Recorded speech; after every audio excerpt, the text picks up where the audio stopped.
My name is William Redfeather, and I'm 73 years old. For 30 years, from 1987 to 2017, I kept a secret that could have changed everything. I'm Salish, born and raised on the reservation near the Cascade foothills, about 60 miles from any real town. My family's camp sits on ancestral land, surrounded by old-growth forests that most people forgot existed. In the fall of 1987, I found something in those woods, someone that I hid from the world. I built a shelter, brought food every day, learned to communicate without words. The elders used to tell stories about the forest people, the ones who walked between worlds. I thought they were just stories, until I spent 30 years protecting one, until the night the hunters came and took him, until I had to choose between silence and saving a life. This is what happened when that choice was taken from me. September 1987. I was 43 then, still strong enough to work the timber camps during the season, still young, enough to believe I understood the forest.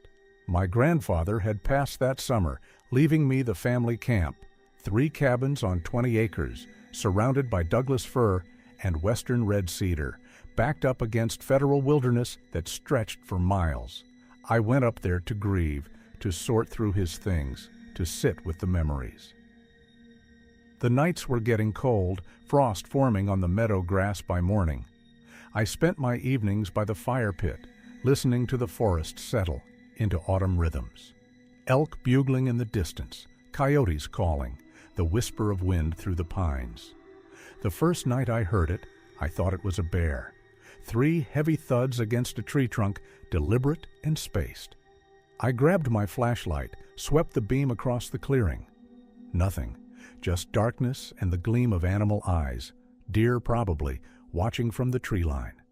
But the smell hit me, thick, musky, like wet dog mixed with something wilder, something that made the hair on my neck stand up.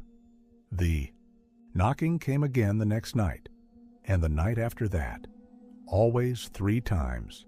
Always from the same direction, northeast of camp, where the forest thickened and the old trails disappeared into undergrowth. On the 4th night, I followed it. I took my rifle, my big flashlight, and I pushed into the woods.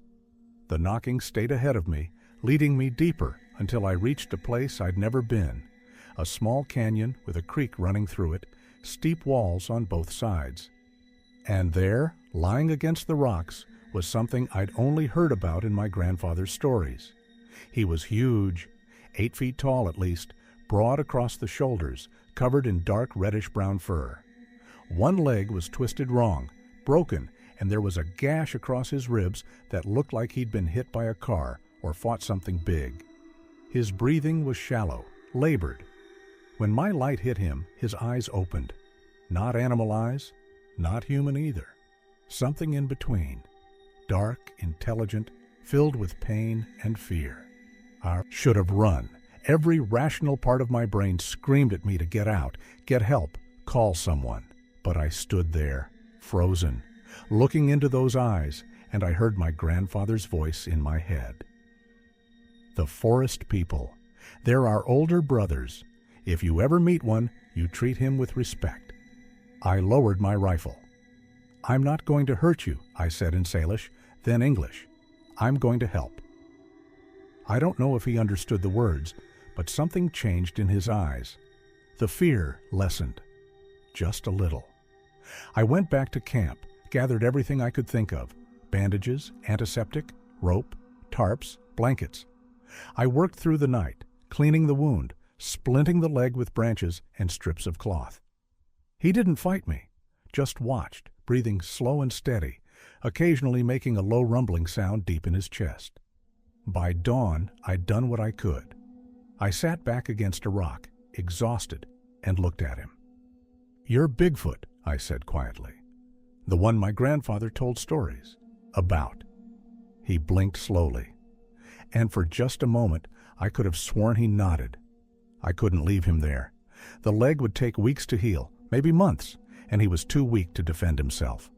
So I made a decision that would define the next 30 years of my life. I built him a shelter. There was a small cave in the canyon wall, hidden behind a curtain of vines. I cleared it out, laid down pine boughs for bedding, stretched a tarp across the entrance to keep the rain out. I brought food, fish from the creek, venison from my freezer, berries, roots, anything I thought he might eat. And he ate. Slowly at first, suspicious, but hunger won out. Within a week, he was stronger. Within 2 weeks, he could sit up. Within a month, he was standing, testing the leg, limping but mobile. I visited every day, sometimes twice a day. I'd bring food, check the wound, sit with him in silence. I started talking about my grandfather, about the camp, about nothing in particular. Just the sound of a human voice letting him know he wasn't alone. And slowly he started responding, not with words, but with sounds, low hoots, rumbling growls, clicks and whistles that almost sounded like language. He'd point at things, gesture, make me understand what he needed. By winter, I knew I couldn't let him go. Not yet. The hunters were still out there, the loggers pushing deeper into the forest. If anyone saw him, they'd kill him. Or worse, capture him, put him in a cage, turn him into a spectacle. So I made the shelter permanent. I reinforced the cave with wooden supports, built a fire pit inside for warmth, ran a tarp system that collected rainwater. I brought blankets, tools, even books, though I don't know if he ever looked at them. And he stayed. Not because I forced him, but because he chose to. I started calling him Skyke, an old Salish word my grandfather used. It meant the one who walks alone. He seemed to accept it, would turn his head when I said it, make a soft huffing sound that I took for acknowledgement. My family asked where I was spending all my time. I told them I was fixing up the camp, working on the cabins, processing my grief. They believed me. Why wouldn't they? I'd always been the solitary one, the one who preferred trees to people. But my cousin Michael noticed. He came up to help one weekend, saw me carrying a basket of food into the woods, asked what I was doing. "Feeding the ravens," I said. He looked at me funny, but didn't push. That was mistake number one. I should have told him the truth, should have brought someone else into the secret, shared the burden. But I didn't. I kept Skeku hidden, protected, mine alone. The years started to blur together. 1988, 1989, 1990. Skeku healed completely, but he didn't leave. The cave became his home, and I don't know what I became. Guardian, friend, brother. We developed routines. I'd come in the morning with food. We'd sit together, and I'd talk. He'd listen, sometimes responding with those strange vocalizations, sometimes just watching me with those impossibly intelligent eyes. And at night, he'd knock 3 times on the canyon wall, letting me know he was still there, still alive, still trusting me to keep the secret.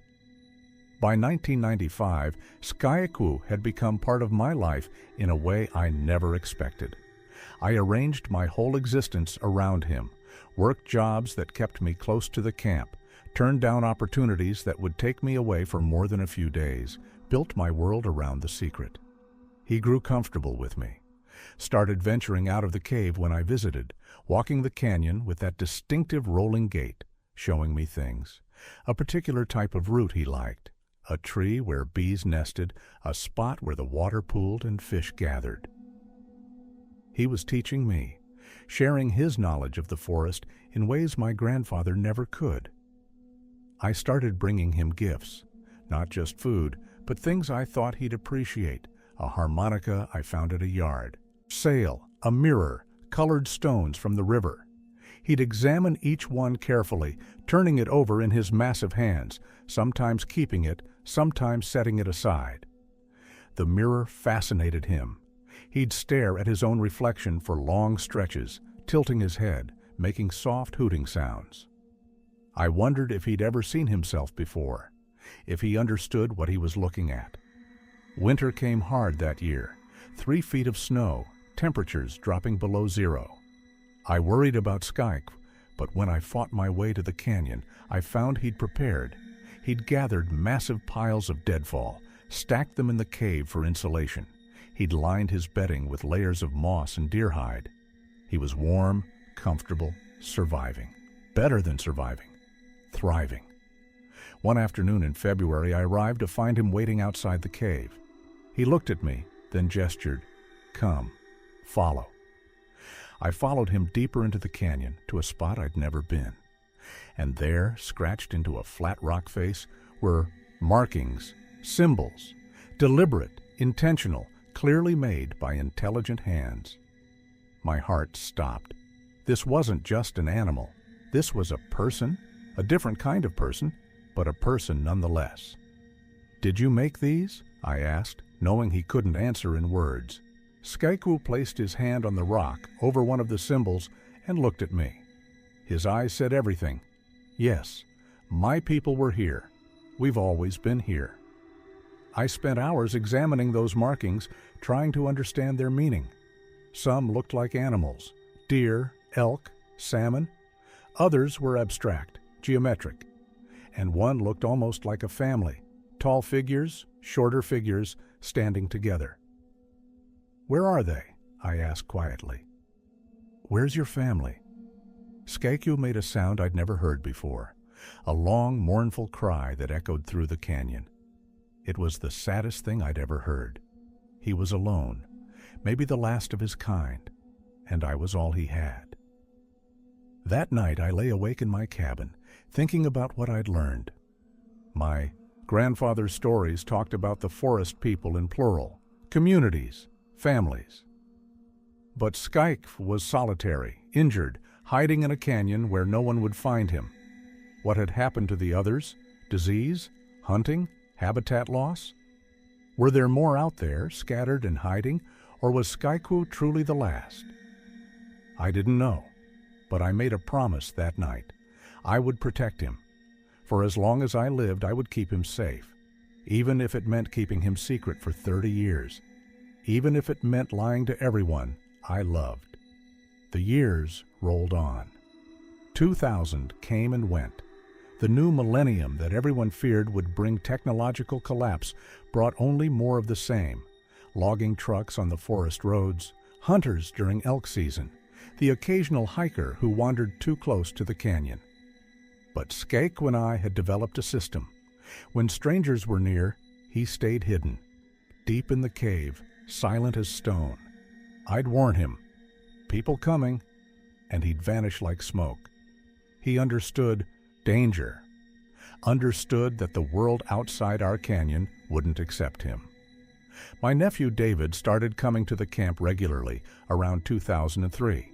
He was 16, angry at the world, sent by his mother to learn some discipline from his Uncle William. I put him to work, chopping wood, hauling water, maintaining the trails. And he noticed things. The extra food I brought in, the times I'd disappear into the forest for hours, the strange sounds at night, knocking, hooting, calls that didn't match any animal he knew. "Uncle William," he said one evening, "what's out there?" I looked at him across the fire. He had my sister's eyes, sharp and perceptive. I couldn't lie to him forever. "You know the old stories?" I asked. "The ones Grandfather used to tell? About the forest people?" David's eyes widened. "You mean Bigfoot?" I nodded slowly. "We don't call him that. His name is Skyk." I watched the disbelief, the shock, the wonder cross David's face. And then I said the words that changed everything. "You want to meet him?" David came with me the next morning. I called ahead, let Skyku know we were coming. When we entered the canyon, he was waiting outside the cave, all 8 feet of him, massive and impossible, and real. David froze. I put a hand on his shoulder. "It's okay. He's family." Skyku looked at David for a long moment, then made a soft huffing sound. Not aggressive, just acknowledging. Over the next few years, David became part of the secret. He'd come to the camp on weekends, bring food, sit with Skyku and me. We'd have these strange, silent gatherings, a Salish elder, a teenage boy, and a Bigfoot, sharing space and time and trust. David learned the knocking patterns. 3 knocks, all clear. 4 knocks, danger. 2 knocks, need help.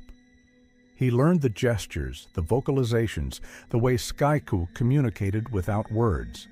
And he kept the secret. Told his friends he was working on the camp, learning traditional skills, connecting with his heritage. All true, just not the whole truth. By 2010, the secret had held for 23 years. I was 66, feeling my age, worried about the future. What would happen to Skyku when I was gone? Could David take over? Would he have another 30 years to give? I started documenting everything, writing it down in notebooks, what Skyke ate, his behaviors, his vocalizations, the symbols on the rocks, not for publication, just for preservation. So if something happened to me, David would know how to care for him. Skyke was aging too. His fur had gone gray around the muzzle, and he moved slower, more deliberately. We were both getting old together, 2 beings who'd built an impossible friendship in a hidden canyon. And I thought we might make it. Another 10 years, maybe more. Enough time to figure out what came next. I was wrong. Everything changed in September 2015. The hunters showed up on a Thursday afternoon, 2 men in their 30s, driving a black SUV with California plates. They pulled into my camp like they owned it, stepped out wearing tactical gear and carrying rifles that cost more than my truck. I met them at the edge of the clearing, arms crossed. "This is private property," I said. "You need to leave." The taller one smiled, showing too many teeth. He had a scar running down his left cheek and eyes, like frozen water. "Mr. Redfeather, we've heard stories about this area." "Interesting stories." "Lots of stories in these woods," I said carefully. "Most of them are just stories." The other man, stocky and quiet, pulled out his phone and showed me a photo. It was blurry, taken with a telephoto lens, but clear enough. A large, dark shape moving through trees. Could have been a bear. Could have been something else. "This was taken 3 miles from here," he said. "Last week." My stomach dropped. Skyku had been ranging farther lately, getting bolder. I'd warned him about it, but he was restless, bored with the canyon after so many years. "That's a bear," I said flatly. "We don't think so." The tall one stepped closer. "We've been researching this area for months. Old reports, sightings going back decades, all centered around this property. Your property." "I think you should leave." "We're willing to pay," the quiet one said. $50,000, just for information. If you know something, if you've seen something, that's all we need. We'll take it from there." I felt cold. These weren't Bigfoot enthusiasts or curious researchers. These were hunters, professional hunters. And they weren't looking for proof. They were looking for profit. "There's nothing here," I said. "Now get off my land." The tall one held up his hands in mock surrender. Okay, we respect that, but we'll be around. We've rented a place down the mountain. We'll be searching the area, legally, on public land." They climbed back into their SUV, but before driving away, the tall one leaned out the window. "Thing is, Mr. Redfeather, we already have buyers, private collectors. People who'll pay 7 figures for a live specimen, 7 figures for proof. You understand what that means? It means we're not leaving until we find what we're looking for." I watched them drive away, my heart hammering. 7 figures. A live specimen. They weren't planning to study Skyak or protect him. They were planning to capture him and sell him. That night, I went to the canyon. Skyak was waiting, sensing my distress. I told him everything, knowing he understood more than he could express. "You have to stay hidden," I said. "No more wandering, no more exploring. They're hunting you. They're hunting Bigfoot." He made a low, rumbling sound and touched my shoulder with one massive hand, gentle, trusting. I brought David up the next day, told him what was happening. His face went pale. "We have to move him," David said. "Take him deeper into the wilderness." "He's been here for 30 years. This is his home." "Then we protect it, set up, watch schedules, make sure they don't get close." We tried. God, we tried. We took turns watching the forest roads, tracking the hunters' movements, warning Sasquatch whenever they came near. For weeks it worked, but they were professionals, patient, methodical, and we were just two men trying to protect a secret that had become too big to hide. October 2016. The weather turned cold early, frost settling in by mid-month. The hunters were still around. I'd see their SUV on the forest roads, catch glimpses of them setting up trail cameras, find boot prints near the canyon. Sasquatch stayed hidden, but I could tell it was wearing on him. 30 years of relative freedom reduced to cowering in a cave. He'd pace, agitated, making frustrated sounds. He was a prisoner now, and I was his jailer. David came up every weekend, helping me maintain the watch. We'd built a rough schedule. I'd take weekdays, he'd take weekends, and we'd both be there during hunting season when the forest was crowded, with orange vests and rifle fire. But we were getting tired. I was 72, not sleeping well, running on coffee and anxiety. David had a job, a girlfriend, a life beyond the secret. We couldn't keep this up forever, and the hunters knew it. They started getting aggressive, pushing onto my property, claiming they'd gotten turned around, leaving bait stations near the canyon, piles of fruit, fish, anything to draw Sasquatch out, setting up motion sensors and cameras disguised as rocks. I'd find them and destroy them, but there were always more. "We could call the sheriff," David suggested one night, "report them for trespassing." "And tell them what? That these men are hunting Bigfoot on my land? They'd laugh us out of the county." "So what do we do?" I didn't have an answer. The knocking became more frequent. Sasquatch was scared, reaching out, needing reassurance.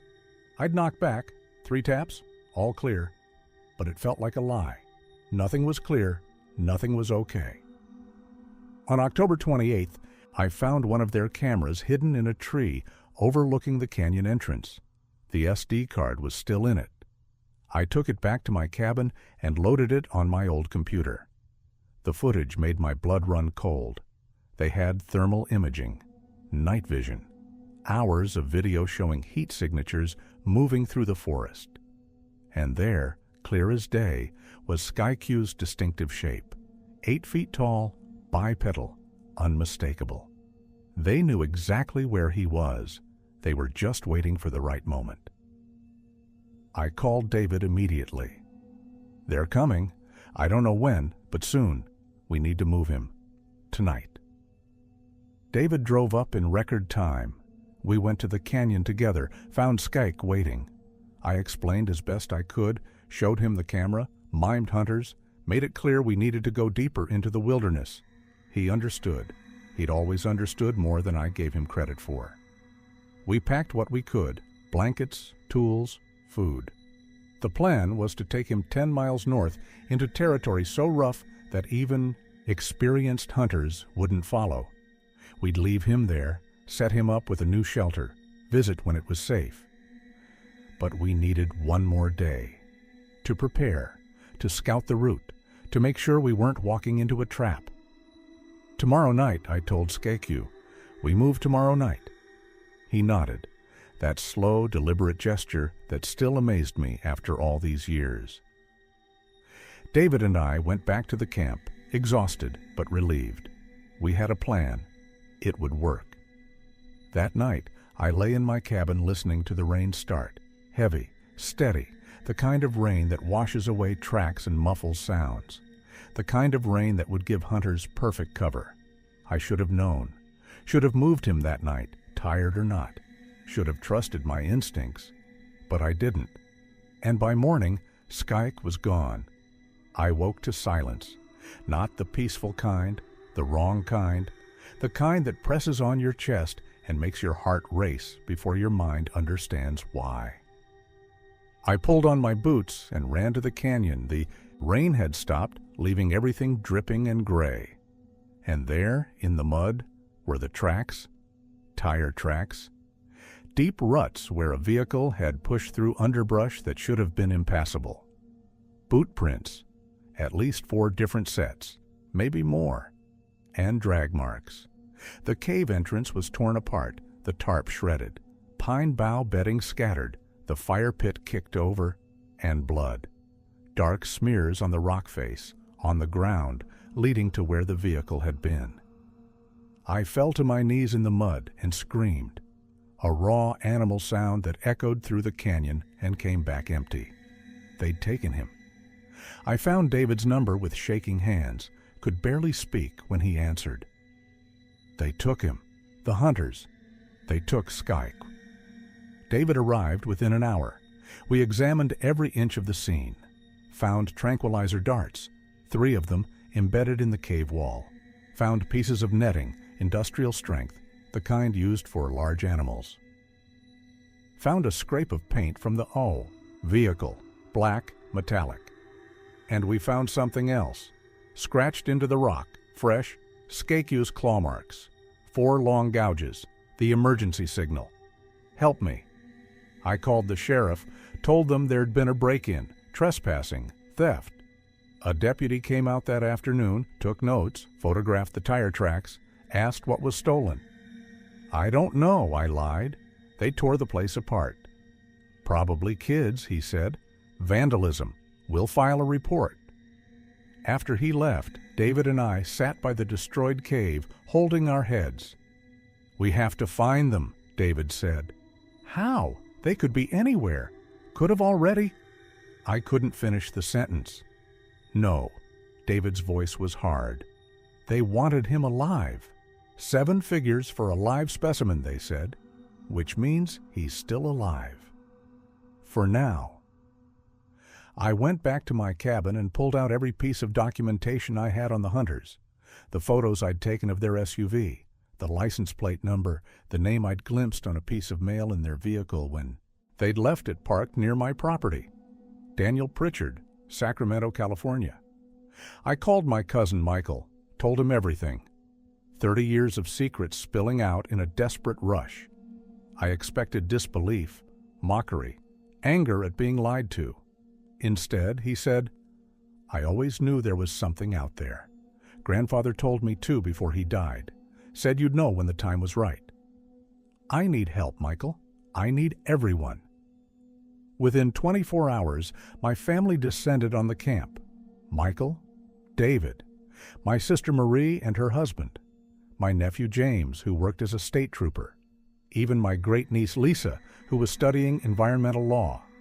I told them everything, showed them the cave, the markings, the documentation, showed them the video I'd taken years ago, shaky footage of Skyke sitting outside the cave, examining that harmonica, his face clearly visible. They believed me, every single one. This is family, Michael said quietly. We protect family. James made calls to law, enforcement contacts. Lisa started researching black market wildlife trafficking, looking for patterns, known buyers. Marie and David organized search teams. And I sat in the destroyed cave holding one of Skyke's blankets and made a promise. I'm coming for you. I won't let them hurt you. I'm sorry I couldn't protect you, but I swear to God, I'm bringing you home. James came through with a lead on the second day. A contact at Fish and Wildlife had heard rumors about a private buyer in Oregon, someone who collected exotic specimens and had connections to wealthy clients in Asia and the Middle East. Guy's name is Robert Chen, James said. Operates out of Portland. Officially runs a rare animal breeding facility. Unofficially, he's known for acquiring things that shouldn't be acquired. Does he have Skyke? I don't know, but Pritchard's SUV was spotted at a truck stop near Bend yesterday. That's on the route to Portland. We had a direction. It wasn't much, but it was something. Michael, David, and I drove to Bend that night. We stopped at the truck stop, showed photos of the SUV to workers, asked if anyone had seen it. A waitress remembered. Yeah, those guys came through around noon, ordered food to go. Lots of it. And they asked about veterinarians. Said they had an injured animal, needed someone who wouldn't ask questions. Did you tell them anyone? She looked uncomfortable. There's a guy about 20 miles north. Used to be a vet, got his license pulled. Still does work under the table. I might have mentioned him. We got the address, drove north on logging roads until we found it, a rundown property with kennels and outbuildings surrounded by chain-link fence. The black SUV was parked outside. My heart nearly stopped. We'd found them. We should call the police, David said. And tell them what? I stared at the property. We need proof. We need to see Skyke. We waited until dark, then approached on foot. The property was quiet. Just one light on in the main house. The outbuildings were dark. Michael pointed to the largest one, a barn with reinforced doors. If they're keeping something big, it'd be there. We crept closer. I could smell it before I saw it. That familiar scent, wet fur and earth. Skyquow. There was a small window high on the barn wall. David boosted me up, and I looked inside. He was there, chained to the wall with industrial restraints, barely conscious. His fur was matted with dried blood, and there were fresh wounds on his arms and legs where they'd taken samples. Tissue samples, blood samples, preparing him for sale. I dropped down, shaking with rage. He's in there. He's hurt. We're getting him out, Michael said. Tonight. James had stayed back at the camp, coordinating with his law enforcement contacts. We called him, explained the situation. I can have Oregon State Police there in 30 minutes, he said, but you need a legitimate reason for them to enter. Trespassing, welfare, check something. Lisa had the answer. Illegal wildlife trafficking. If we can document that they're holding an endangered species, even if the authorities don't believe it's Bigfoot, they'll investigate. I took photos through the window. Video, blurry, shot in darkness, but showing a large primate-like creature being held against its will. Tell them it's an ape, Lisa said. An illegally imported great ape. That'll get them moving. James made the call. We waited in the darkness, watching the property, praying Skyke would hold on. The state police arrived 45 minutes later. 3 vehicles, lights flashing. The hunters came out, hands up, protesting. There's nothing here. This is private property. We have reports of illegal wildlife trafficking, the lead officer said. We need to inspect the premises. They found Skyke in the barn. I watched from the tree line as they opened the doors, saw the officer's flashlights sweep across his massive form, heard their shocked exclamations. What the hell is that? Sir, step back. What is this animal? Pritchard tried to spin it. It's a gorilla, rescued from a bankrupt zoo. We were transporting it to a sanctuary. In chains, injured, without permits? They arrested all 4 hunters on the spot. The chaos that followed was both terrible and perfect.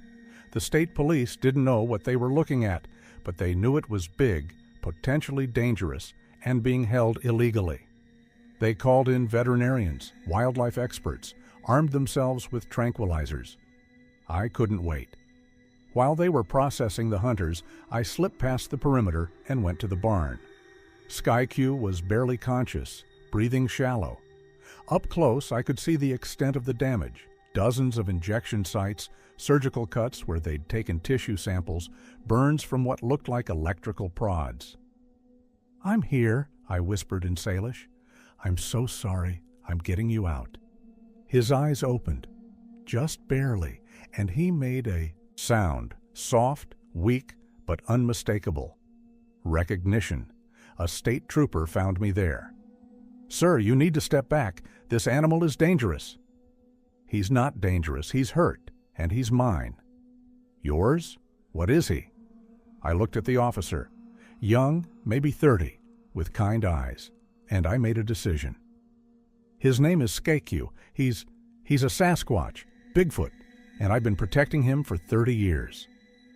The officer stared at me. "Sir, are you—" "I have documentation, video, 3 decades of records. He's real, he's intelligent, and those men tortured him so they could sell him." More officers gathered. Radios crackled. Someone called for a supervisor. And then James arrived, flashing his credentials, taking control. "This is a family matter. The creature was stolen from private land. We're claiming custodial rights." "Custodial rights to what?" the supervisor demanded. "What species is this?" Lisa stepped forward with documentation. "Unknown primate species, indigenous to the Pacific Northwest, protected under the Endangered Species Act as an undocumented species. My uncle has been acting as guardian under traditional tribal conservation practices." It was all legal double talk, bending regulations, but it gave them pause. The wildlife veterinarian they'd called in approached cautiously, examining Skyku from a distance. "I've never seen anything like this. The morphology is— it's not any great ape I know, the size alone." "Can you help him?" I asked. She looked at me, then at Skyku. "I can try, but he needs immediate medical attention, dehydration, infection risk, possible organ damage from whatever they injected him with." They set up a mobile treatment area in the barn. IV fluids, antibiotics, pain medication carefully calibrated for his estimated body weight. The vet worked through the night, professional and focused, asking questions I couldn't always answer. "What does he normally eat?" "Fish, berries, roots, some meat." "Has he ever had vaccinations?" "No." "Any known allergies?" "I don't know." But she worked with what she had, and slowly Skyku's breathing stabilized. The color returned to his gums. His eyes opened fully, tracking movement, aware. By morning, the media had arrived. News vans, reporters with cameras. The state police set up a perimeter, refusing access, but helicopters circled overhead. "Bigfoot captured in Oregon raid." The headlines were already writing themselves. James and Lisa ran interference, threatening legal action, citing privacy rights, tribal sovereignty, endangered species protections. Anything to keep the feeding frenzy at bay. The hunters were charged with multiple crimes: trespassing, theft, animal cruelty, illegal trafficking. Pritchard tried to cut a deal, offering information about his buyers in exchange for leniency. "Robert Chen has a facility in Portland," he told investigators. "Climate-controlled holding cells. He was going to pay $2 million. Already had buyers lined up. In Dubai. $2 million. They'd reduce Skyku to a commodity worth $2 million. I sat with him in the barn as dawn broke, holding his massive hand, feeling the warmth return to his skin. "We're going home," I told him. "I'm taking you home." But even as I said it, I knew it wouldn't be that simple. The world knew now. Bigfoot was real, documented, photographed by dozens of witnesses. We could never go back to the quiet secrecy of the canyon. Everything had changed. Michael sat down beside me. "We'll figure it out. Whatever comes next, we'll face it together." I looked at my cousin, then at David, at Marie, at all the family who'd rallied to help. And I realized something. The secret had kept Skyku isolated, but the truth might actually save him. The standoff lasted 3 days. State and federal authorities trying to determine jurisdiction. Wildlife agencies arguing about custody.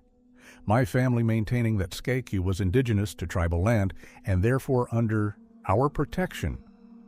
The turning point came when the Salish Tribal Council got involved. Elder Sarah Whitehorse, a woman I'd known since childhood, arrived with tribal attorneys and made a formal declaration. "This being, this person, has been part of our oral tradition for thousands of years.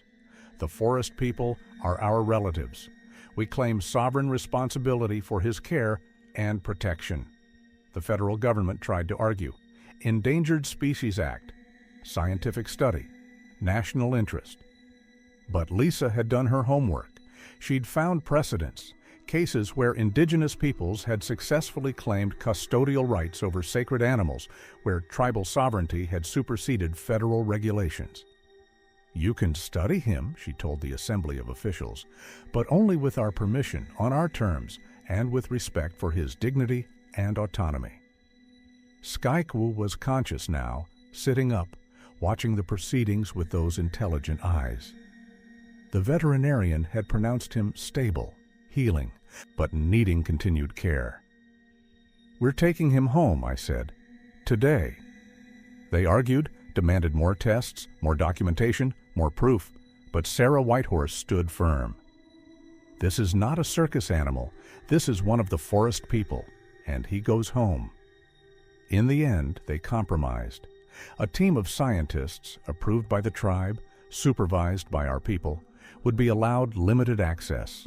No invasive procedures, no captivity. All research conducted in Skyku's natural environment, on his terms. We loaded him into a specially modified trailer, padded and climate-controlled. The journey back to the camp took 6 hours, moving slowly, stopping frequently to check on him. When we finally reached the canyon, I helped him out of the trailer. He stood there, swaying slightly, breathing in the familiar sense. Home. He walked to the destroyed cave, examined it, then looked at me, and made a sound that broke my heart. A question. "Why?" "I'm sorry," I whispered. "I should have protected you better. I should have told people sooner, gotten help, not tried to do it alone." He touched my face with one massive hand, gentle, forgiving. Over the next weeks, we rebuilt, not just the cave, but something bigger. With the tribe's support, we established a protected zone, 200 acres surrounding the canyon, off limits to everyone except approved family members and researchers.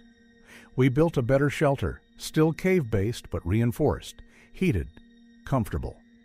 We set up a monitoring system, not to spy on Skyke, but to keep him safe from anyone who might try what Pritchard had tried. And slowly, the media frenzy died down. Bigfoot was real. Scientists had confirmed it. But Skyke himself remained mostly out of sight, protected by tribal law and family dedication. David moved back to the area permanently, taking over primary care duties. My great-niece Lisa quit her law job to focus on protecting Skyku's rights, establishing legal frameworks for what she called non-human persons of indigenous significance. And I went back to my routine, visiting the canyon every day, bringing food, sitting with my old friend. But things were different now, better in some ways. Skyku had visitors, other family members, respectful researchers, even a few other tribal elders who claimed they'd had encounters with the forest people over the years. He wasn't alone anymore. Neither of us were. One afternoon, about 6 months after the rescue, I was sitting with Skyku outside the cave when he did something unexpected. He picked up a stick and drew in the dirt. Symbols, the same ones from the rock face, but new ones too. He pointed to himself, then to the symbols, then to me. He was trying to communicate, to share his language, his history, his story. I grabbed my notebook and started copying them down. Show me, teach me. And he did. Over the following months, we developed a crude communication system, not quite language, but more than gestures, a way to share, meaning. And one day, he drew something that made me catch my breath. Multiple figures, different sizes, a family. "Are there others?" I asked. "Other forest people?"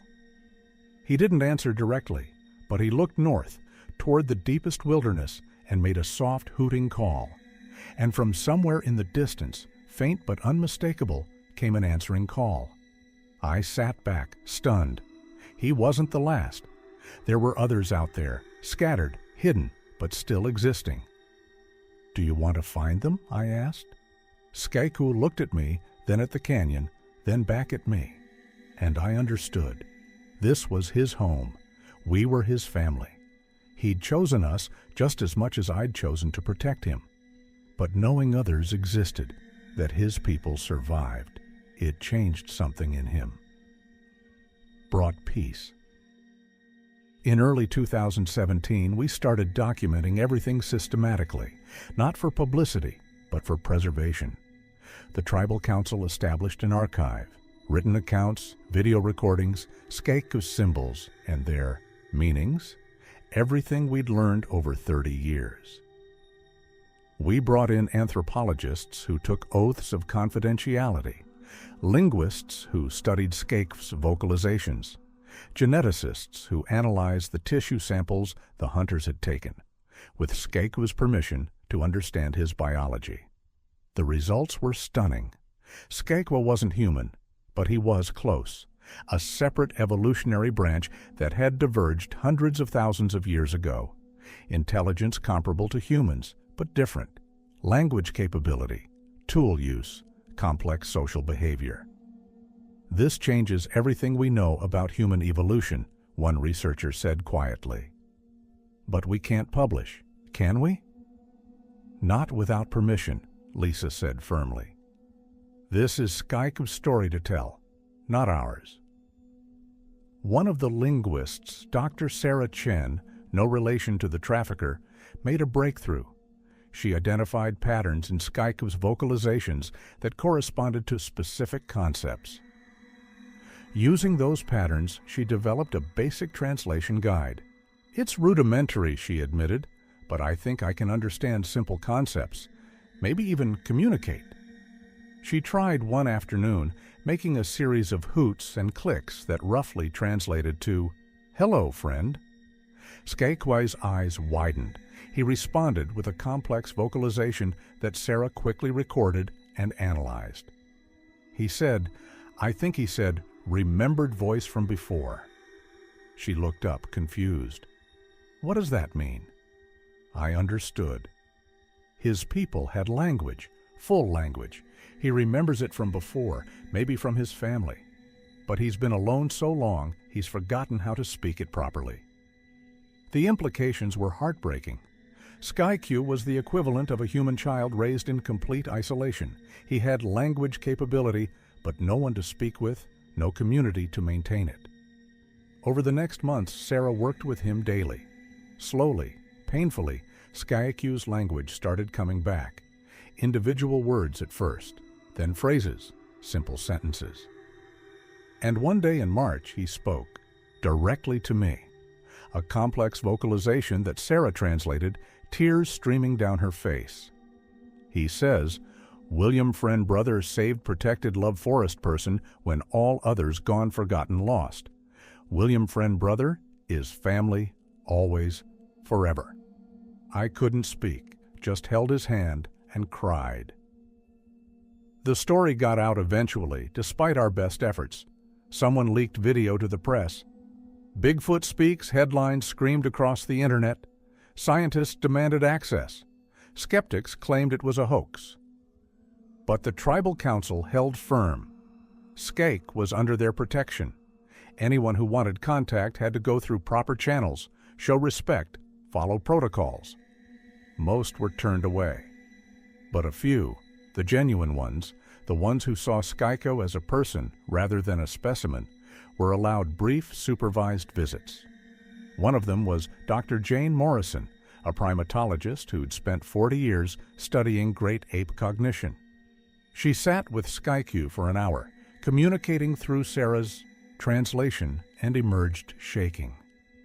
He's not an animal, she said quietly. He's a person, a non-human person, but a person nonetheless, with thoughts, feelings, memories, grief. She looked at me. You saved him, but more than that, you saw him. You recognized his personhood when no one else would. That summer, Sasquatch started making trips into the deeper wilderness, always with David or me accompanying, always carefully planned. He was searching for others of his kind. We found traces, old shelters, faded markings, footprints that matched his, but no living forest people. If they existed, they were even more hidden than Sasquatch had been. Still, he kept searching, and I understood why. The need for community. for others who understood him completely. One night in July, we were camped deep in the wilderness when Skyku suddenly stood up, alert. He made a hooting call and waited. For long minutes, nothing. Then, from somewhere far to the north, came an answer. Different from Skyku's call, but clearly the same language. He responded. A complex vocalization that Sarah later translated as, "Are you real? Are you alive? I thought I was alone." The answer came back, faint but clear. Sarah's translation. "We are here. We survive. We remember." Skyku turned to me, his eyes shining, and he made a sound that needed no translation. Pure joy. His people weren't extinct. They were out there, hidden deep in the last wild places. Few in number, maybe, scattered and cautious, but alive. "Do you want to go to them?" I asked, knowing what the answer would cost me. Skyku looked at me for a long moment. Then he placed his hand over his chest, then over mine. The gesture he'd developed for family. He vocalized, and Sarah translated through tears. "My people are there. My family is here. I belong to both." He would visit them, he explained, learn from them, reconnect with his heritage. But the canyon was his home. We were his family. He wasn't leaving permanently, just expanding his world to include both families, human and Sasquatch. By the fall of 2017, we'd established a routine. Skyku would spend weeks at a time in the deep wilderness, communicating with the other forest people. Then he'd return to the canyon, to us, to share what he'd learned. Through Sarah's translations, we learned incredible things. The forest people had a rich oral history, passed down through generations. They remembered when humans were few, when the forest stretched unbroken across the continent. They'd chosen to hide, to retreat, rather than fight or assimilate. "They're peaceful," Sarah explained, translating Skyku's accounts. "They avoid conflict. When loggers came, they moved deeper. When hunters came, they hid better. They've survived by staying invisible." "How many are left?" I asked. Skyku's answer translated, "Enough to survive, not enough to forget loneliness." Maybe a few dozen, scattered across thousands of miles of wilderness. Small family groups, rarely interacting. Enough genetic diversity to continue, but barely. They were the last remnants of an ancient people. And now, through Skyku, we had a chance to help them survive. The Tribal Council, working with Lisa and a select group of conservationists, established protected corridors, areas where the forest people could move safely, where logging and development were prohibited. Not reservations. They didn't need those. Just guarantee that some wild places would remain wild. It was done quietly. No press releases, no fanfare. Just land purchases, conservation easements, tribal sovereignty declarations, creating islands of safety in a shrinking world. Skyku became a bridge between two worlds. He taught us about his people, and he taught them about us. Helped them understand that not all humans were threats, that some could be trusted. In December, one of the other forest people visited the canyon, a female, smaller than Skyku, with lighter fur. She stayed at the edges, cautious, but she came. Skyku introduced us through vocalizations and gestures. Sarah managed a rough translation. This is family, different kind, but same heart. The female observed us for hours, then approached slowly. She looked at me with eyes just as intelligent as Skyku's and made a soft sound. Sarah translated, voice shaking, "Thank you for protecting our brother?" I could only nod, too emotional to speak. She left before dawn, disappearing back into the wilderness. But her visit meant something profound. The forest people were willing to trust, at least a little, to step out of the shadows, just enough to connect. That winter was the warmest I'd felt in years, despite the snow. The canyon was alive with activity, family visiting, researchers working respectfully at the edges, Skyke moving freely between his two worlds. One evening I sat with him by the fire, just the two of us, like old times.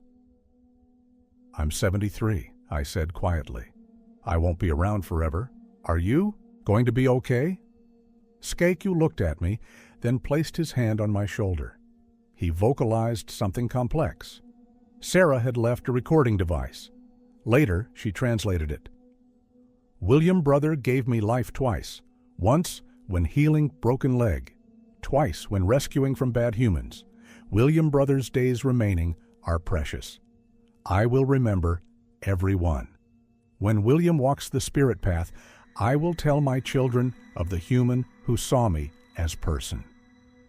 Children. He was thinking about children, about a future where his people didn't just survive, but grew. "You deserve that," I said. "Family, children, a life beyond hiding." He nodded slowly, then made another vocalization, Sarah's later translation. "Because of you, my people have hope again. You showed that humans can be good. That changed everything."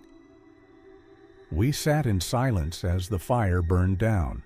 Two beings from different species who'd built something impossible. Friendship, trust, love. The next morning, David brought news. The state government, pressured by the tribal council and environmental groups, had designated 50,000 acres as permanent wilderness. No logging, no development, protected forever. "It's not just for Skyke," David said. "It's for all of them. The forest people have a sanctuary now, a real one." I went to tell Skyke, found him at the canyon entrance, looking out at the forest. When I explained what had happened, he was quiet for a long moment. Then he vocalized something that didn't need translation. It was the same sound he'd made that first night, 30 years ago, when I'd finished splinting his leg and promised to help. Trust, gratitude, hope. March 2017. I'm sitting in my cabin, rain tapping softly on the roof. It's been 5 months since we brought Skyke home from that nightmare in Oregon. 4 months since he reconnected with his people. 3 months since the sanctuary was established. The knocking still comes at night. 3 taps, familiar and comforting. I knock back, and the forest settles into peaceful silence. David has taken over most of the daily care. He's younger, stronger, better suited for the long hikes into the wilderness when Skyke goes visiting. But I still come to the canyon every day. Still sit with my old friend. Still share silence and simple companionship. The documentation is complete. 3 decades of observations, carefully recorded. Sarah has compiled a basic dictionary of the forest people's language. Lisa has established legal protections that should last beyond my lifetime. The Tribal Council has committed to continuing the guardianship, passing it down through generations. Skyke is safe now, as safe as anyone can be in a changing world. But I think about those hunters sometimes, about how close we came to losing him, about the black market that still exists, the collectors who'd pay millions for proof of Bigfoot. I think about the choice I made 30 years ago, to keep him secret, to hide him away. It kept him safe for a long time, but it also kept him isolated, alone, vulnerable. The truth, scary as it was, ultimately saved him. Not because the world suddenly became kind, but because it forced us to build a community of protection, to bring in family, allies, people who could help. I was wrong to carry the secret alone for so long, but I was right to protect him, to see him as a person deserving of dignity and respect. Sometimes I pull out that old Polaroid, the footprint from October 1987, the first piece of evidence. It's faded now, yellowed with age. I could release it, prove to the world that I was telling the truth from the beginning. But I don't need to prove anything anymore. The people who matter, my family, the Tribal Council, the researchers who've met Skyke, they know, they believe, they've committed to continuing the work, and Skyke knows. That's what matters most. Last week he brought me something, a woven basket made from cedar strips and decorated with colored stones. It was beautiful, intricate, clearly made with great care. Through Sarah's translation, he explained, "My people make these for important ceremonies, for honoring those who give great gifts. This is for you." I have it on my mantle now, the most precious thing I own, more valuable than any scientific proof or media attention could ever be. Because it represents what really happened here. Not man discovers Bigfoot, but two beings built a friendship across impossible boundaries. The rain continues outside. Somewhere in the canyon, Skyku is probably in his shelter, warm and dry, maybe thinking about visiting his people again soon.